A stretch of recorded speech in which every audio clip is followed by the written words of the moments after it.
National 5 students. Let's do this past paper question together. So this question includes an extended response question, which means that we're going to have to write a little bit of a lengthier answer, but I'll talk you through how we're going to do that. So it says the diagram represents stages in an enzyme-controlled reaction. Enzymes are involved in two types of reaction. Identify the type of reaction shown in the diagram above. So before we go about answering this, let's just label some of the features in this diagram. So hopefully we know by now that this here is going to be our substrate in the reaction. Okay, this will be our enzyme. And this area here, right here, is going to be our active site.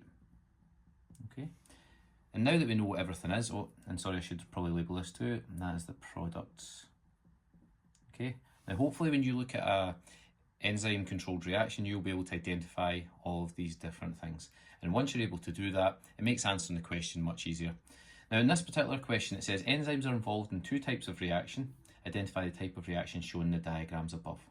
So this reaction starts off with one large molecule and it ends with two smaller molecules.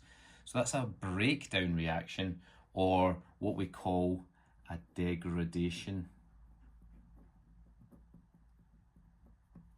Okay, so that's how we answer part A. But let's go into B, where it's an extended response question, so it's worth a few more marks.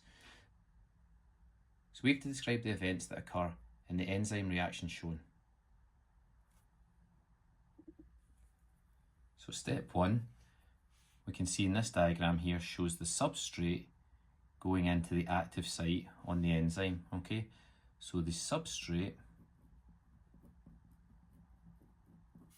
binds to the active site on the enzyme. Okay, that's your first mark there. You could say something like just the enzyme and the substrate bind together, or that the enzyme substrate complex forms. That would be acceptable as well.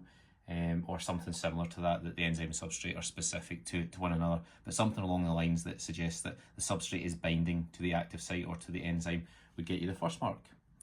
The second mark is for saying that the enzyme substrate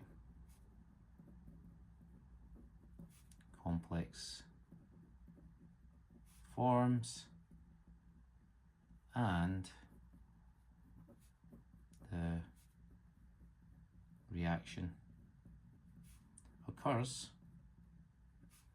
at the active site.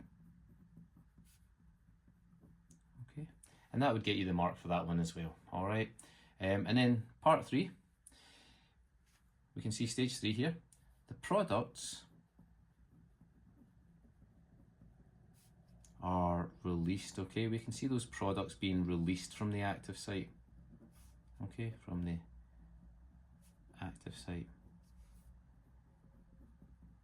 Okay, you could also get away with just saying the products are formed or the products are made, but that's how you go about getting your 3 marks on that particular question.